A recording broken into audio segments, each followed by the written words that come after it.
Gold medal वाली बहू। सपना के पिता एक गरीब किसान थे। माँ पिता खेत में काम करते तो पीछे से सपना गांव के बच्चों के साथ हॉकी खेलती।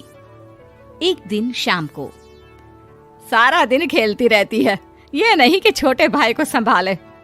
माँ पता है, मैंने आज हॉकी में पास के गांव के लड़कों की टीम को हरा दिया। अरे वाह वाह मेरी बेटी, शाबाश। ये ले कर रुपया, जा जाकर टॉफी खा ले। सपना खुशी से पिता के गले लग जाती है और बाहर चली जाती है। अरे तुम इसको बिगाड़ रहे हो, मैं ना इसकी शादी ही करा दूंगी। ऐसा कैसे शादी करा देगी? हाँ, अभी तो उम्र खेलने की है। माँ बड़बड़ करती वहां से निकल जाती है। लेकिन शाम को उन लोगों के घर कुछ लोग आते हैं। अरे राम सुखिया, जरा ये तो बतलाओ, सपना के बारे में क्या सोचा है?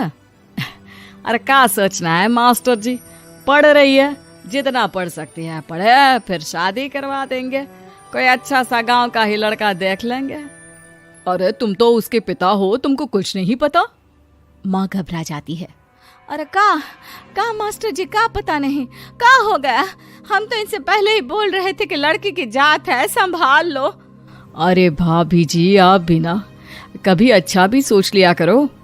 अरे सपना क्या खेलती है हॉकी, बड़े से बड़े आदमी भी नहीं जीत पाते हैं उससे।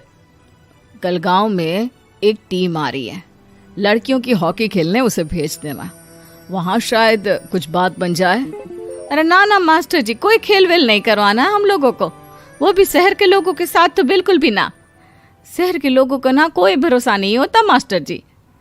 अरे कैसी बात कर रही हो सपना की माँ, बुरा आदमी तो हर जगह मिल जाएगा, उसके लिए शहर का और गांव का। हाँ हाँ मास्टर जी, हम लोग तैयार हैं, कल आ जाएगी सपना वक्त से। माँ के लाख मना करने पर भी पिता सपना को हॉकी टीम के लिए भेज देते हैं। शाम को सपना वापस आती है, लेकिन लट के मुंह से। और क्या हो गया, मार खाई हो का? कौन मारेगा हमें? कोई मार वार खाकर नहीं आए। अरे फिर शकल पर 12 क्यों बजे हैं, बताओगी? देखो माँ, आप समझोगी नहीं, बताकर फायदा क्या है? अरे बिटिया रानी, हम तो समझेंगे ना, हमें ही बता दे। सपना पापा के गले लग जाती है। पापा, मैं ना सिलेक्ट हो गई हूँ भारत की हॉकी टीम में खेलने के लिए। अरे वाह, ये तो बहुत ही खुशी की बात है मेरे बच्चे। फिर मेरी गुड़िया काहे परेशान है? पापा, मुझे दिल्ली जाना पड़ेगा आगे की प्रैक्टिस के लिए। माँ जो सारी बात सुन रही होती है, जोर से चिल्लाती है। एक पैसा नहीं है मेरे पास, समझी?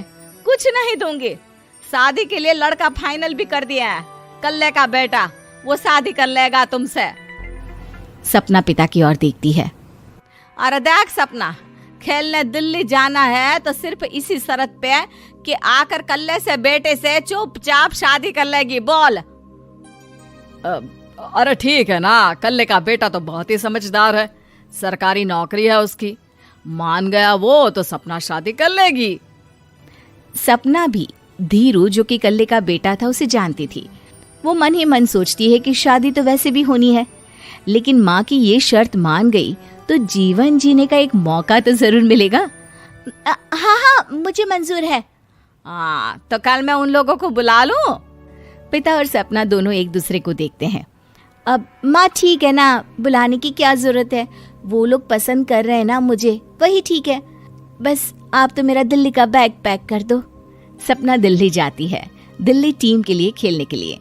सपना खूब अच्छा खेलती है और गोल्ड मेडल जीत कर आती है। जब वो गांव आती है तो उसका जोरदार स्वागत होता है। हर कोई सपना सपना चिल्ला रहा होता है। और सपना के पापा, तुम्हारी बेटी ने तो गांव का नाम रोशन कर दिया है। गांव की तरफ से तुम लोगों को गांव में पक्का मकान और सपना को परिषद में पक्की नौकरी देने के लिए हम तैयार हैं। अरे वाह वाह, पक्का मकान, ये तो बहुत अच्छी बात है, लेकिन सपना की नौकरी नहीं चाहिए हमें। हाँ, कैसी बात कर रही हो सपना की माँ? लड़की की नौकरी रहेगी तो अपने पैरों पर खड़ी रहेगी, किसी के आगे झुकने की जरूरत ना पड़ेगी। अरे चुप रहो, हम तो नौकरी ना करते हैं, पर मजाल है कि किसी के आगे झुके हो।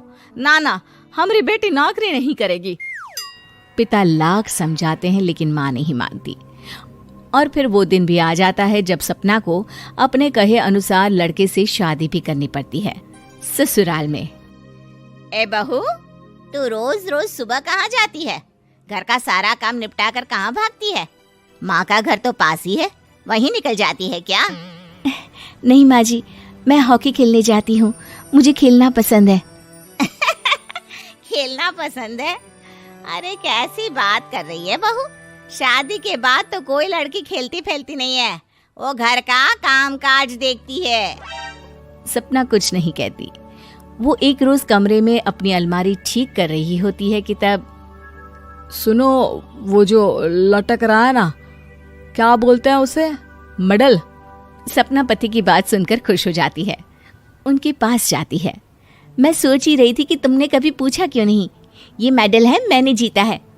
पता है, हॉकी में बड़ा मैदान, बहुत से लोग, 2 टीम और फिर शुरू होता है जुनून। पता है, लगता है जैसे बस जिंदगी यही है, खेलते रहो, भागते रहो, दौड़ते रहो और लक्ष्य को पालो। सुनो ना, मैं ना भारतीय टीम के लिए खेलना चाहती हूँ। माँ, यहाँ तो आ जरा। सपना हैरान हो जाती है कि ये क्या हो गया, पति अचानक से माँ को क्यों बुला रहा है। हाँ बेटा, क्या हो गया? काहे गला फाड़ रहे हो? माँ, ये सपना क्या कह रही है? अरे बीवी तो बोलती ही रहती है बेटा, लेकिन क्या हो गया, चिल्ला क्यों रहे हो? ऐसा क्या बोल दिया इसने? माँ ये बोल रही है कि इसको खेलना है भारतीय टीम के लिए। सपना डर जाती है। नहीं माँ जी, मैंने कहा कि मैं चाहती हूँ कि वो मैं बोला था ना, शादी के बाद कोई खेलता नहीं, घर का काम काज देखता है, लेकिन फिर भी। नहीं माँ जी, ठीक है, मैं घर का काम देखूंगी, कल से मैं खेलने भी नहीं जाऊंगी, माफ कर दीजिए। सपना पति की तरफ देखती है जो माँ की तरफ देख रहा होता है। उसे गुस्सा तो आता है, लेकिन करती भी तो क्या, सास के सामने कैसे पति की क्लास लगाती। अरे बेटा, अब क्यों घूरे जा रहे हो बहू को? माँ, अभी इस बात का फैसला करके जाना, वरना ये तो तेरे कमरे से जाने के बाद मुझे। अब चुप हो जाइए आप, छोटी सी बात का बतंगड़ मत बनाइए। छोटी सी बात? बहू, ये कोई छोटी बात नहीं है। जो लड़की दिल्ली के लिए गोल्ड मेडल ला सकती है, वो देश के लिए भी तो गोल्ड ला सकती है ना। हम लोगों को किसी चीज की कमी नहीं है बहू, घर का काम तो कोई भी कर लेगा, लेकिन देश का नाम रोशन करने के लिए सपना चाहिए। जा बहू, तेरी ट्रेनिंग का सारा इंतजाम तेरे पति ने कर दिया है, जा खेल और देश का नाम रोशन कर। सपना की आंख में आंसू आ जाते हैं। वो सोचती है कि बेटियों को मायके के साथ अगर ससुराल में भी सहयोग मिले तो ऐसा कोई काम नहीं जो वो नहीं कर सकती है।